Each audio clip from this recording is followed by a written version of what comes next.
All right, welcome to Warren Media Bears pregame for Week 10. The Bears are at home taking on the Lions for the first time this season. I am Saul Rodriguez with Joe Tanksley. How are we doing today, man? Doing pretty good, man. I'm excited for this week. I think the Bears can get back on the winning side of things, so I'm excited. Yeah, no, and then especially, we talked a little bit before coming on is the difference of the two quarterbacks. They got Jared Goff on the Lions, Justin Fields on the Bears. The Bears enter the week at 3-6, while Detroit is sitting at 2-6. And see, these two teams are not very different when it comes to the offensive end, even in the defense in general. But in the last few games, like I said, where they differ is the quarterback position. What do you think each quarterback has to do in this game to come out on top? Well, I think this game, both the Detroit Lions just came off a monster win, beating the Green Bay Packers. It's like everybody in this NFC North division, that's their Super Bowl is beating the Green Bay Packers, and so. But coming into Mm-hmm. this game, they're going to be in an emotional high, and they're going to have to remember to take care of the football. I think for both quarterbacks, at the end of each possession, you want to be able to score points or kick, punt the ball. They got to be able to hold on to the football, and I think that's going to be the key, as who can protect the football the best. Yeah, and then also last week, the offensive line only allowed 2 sacks, which is a huge plus, and it's with the way that the Bears' offensive line has been playing all year, it's a huge surprise. And I believe like the first sack was maybe in like the fourth quarter or the third quarter, late in the third quarter. Do you think last week Yeah, was just a blip, or do you think the offensive line it's sustainable? you know what? I think that throughout the season that the offensive line has been making strides and getting better. I think Riley Reef has kind of been a revelation for the right side of the line. And I think that's why he's getting these opportunities is because, in order for, Justin Fields to develop to the fullest of his capability, he has to have some protection. And Riley Reef has come in and been really capable. Um, and then, with all the other pieces, I think, that they're not subbing in Tevin Jenkins in and out anymore with the other guy that they brought in. And so it is. Uh, he's been able to get settled. Braxton Jones is getting that seasoning that he needs. He's been improving from week to week. So I think I think they're still going to have their ups and downs, but the line is improving. The offensive line has improved in the last couple of weeks, but they've done some different things with the offense as well. With the design runs and getting Justin out on the move with the naked bootlegs and the rollouts, that's kind of helped them a little bit. And we've seen the offense take off since they've added those things into it.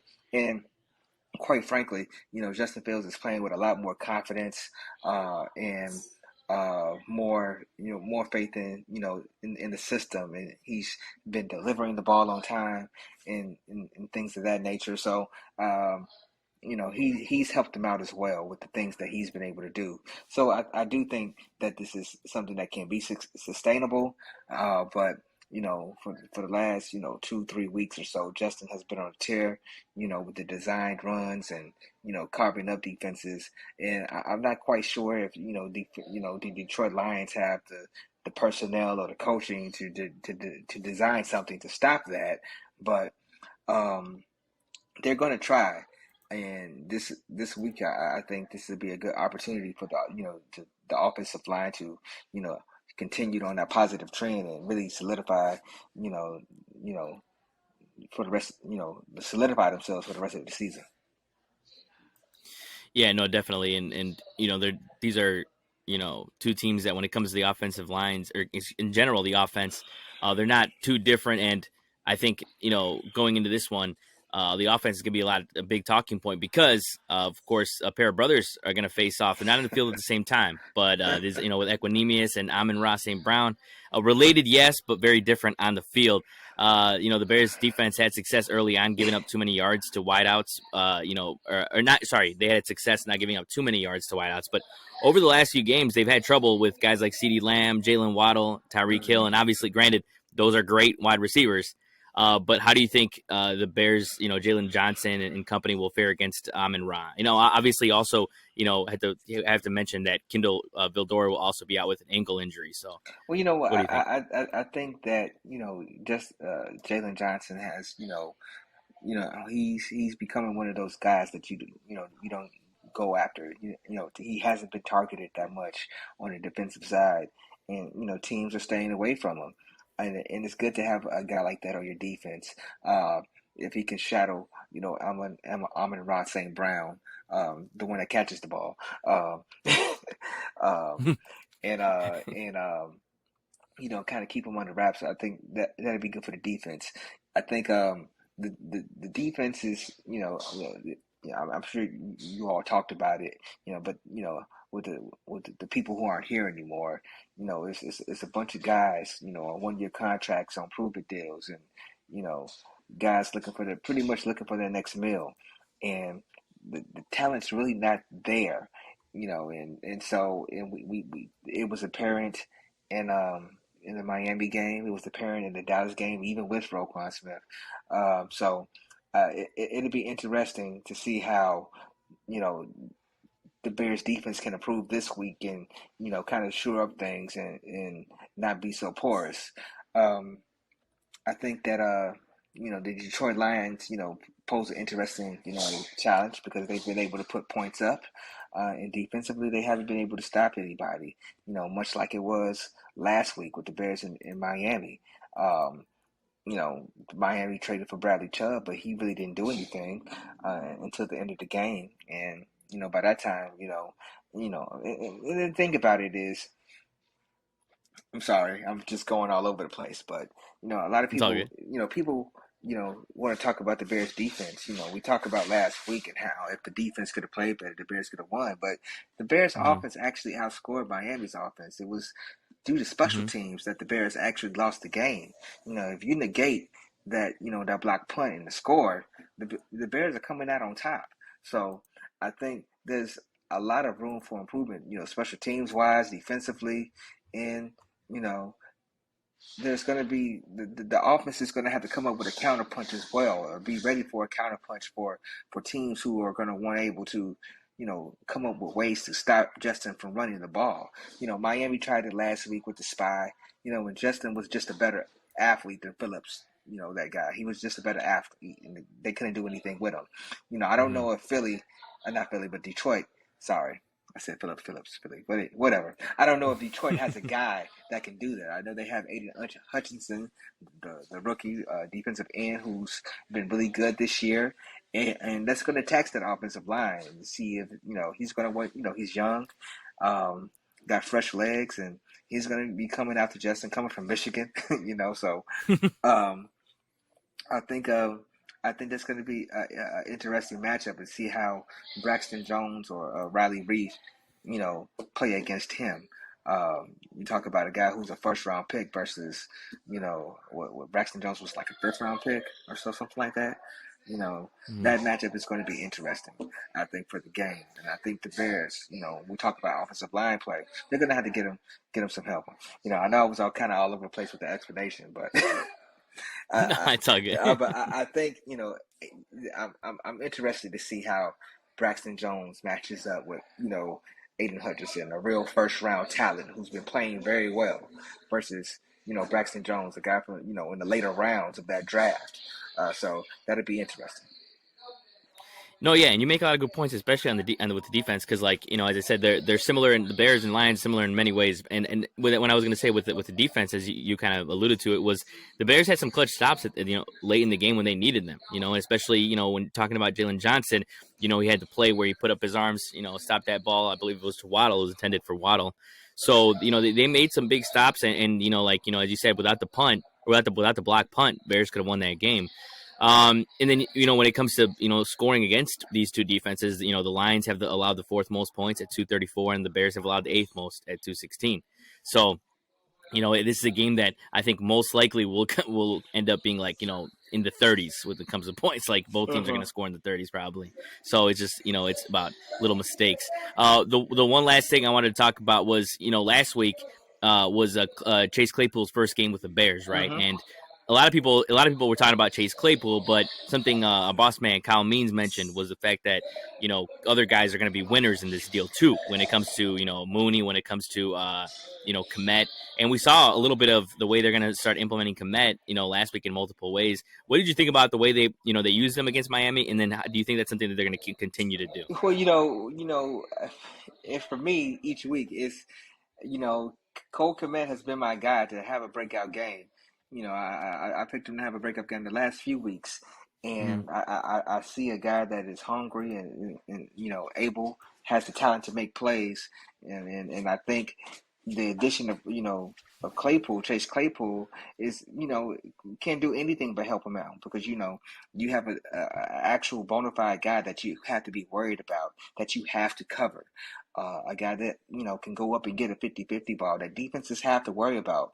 And so that's going to open up more opportunities for Cole Kmet, especially in the middle of the field, with Mooney able to get deep, with Chase Claypool able to get deep. you know there's going to be opportunities for Cole Kmet to eat now, and we saw that last week.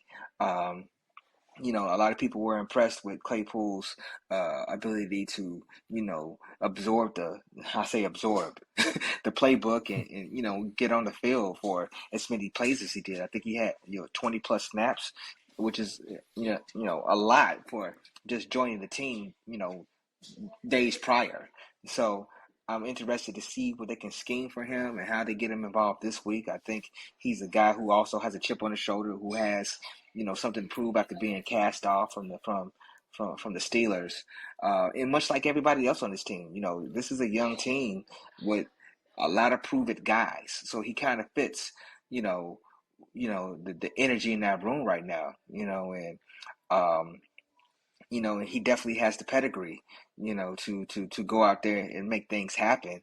And I think, the way Justin is playing, the way the offense is trending, he's going to have opportunities to make plays as well. And so that's going to be better for everybody because now you just can't key on a certain, two players, because, you know, prior to, this week, even the week before, you really didn't really, you had to stop the run game. All right, you knew that, you had to pay attention to Mooney. You know what I'm saying? But other than that, the Bears really didn't, scare anybody. Justin running the football, you know, and it doesn't look like anybody can stop that, because he's just Yeah. so much better than everybody else, a better athlete than anybody else. When he does that, now you got some real weapons that people have to pay attention to, and I like that the Bears put it on tape. They put it on tape because you Mm-hmm. got to put things on tape for teams to worry about. They put it on tape. Yeah, he's just not here. We're going to use him. Mm-hmm. So now Yeah. teams have to plan for that.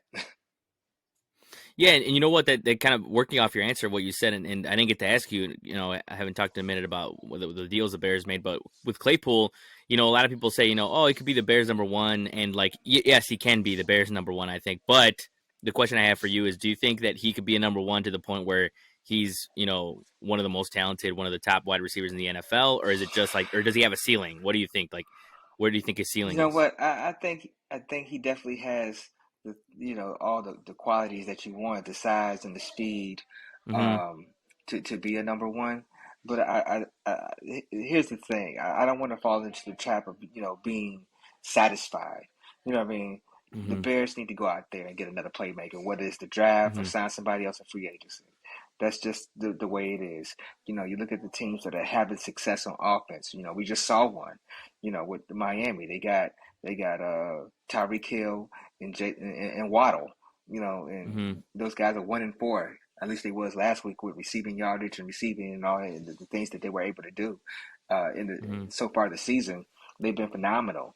You look at the teams that are having success in offense again. You talk about um, the Kansas City Chiefs. They got Patrick Mahomes, but Juju Smith-Schuster has really come alive for Kansas City. Mm-hmm. Along with Travis Kelce. So you have to have multiple weapons. There's no way. And here's the thing: you got to be able to you got to be able to throw the ball. When it counts. You know it's great to be able to move the game and impose your physical wills on the other team, which the Bears have been able to do. But if you can throw two, that adds so much more dimension to your offense and so much more unpredictability. And we've seen it the last couple of weeks. Is Mm-hmm. Justin going to run it? Are they going to hand it off? And now that you can throw it deep to somebody, to get it to Mooney or get it to Cole Kmet and Chase Claypool, now defenses really have to worry. We've seen it. They've been able to put points up on the board without Chase Claypool.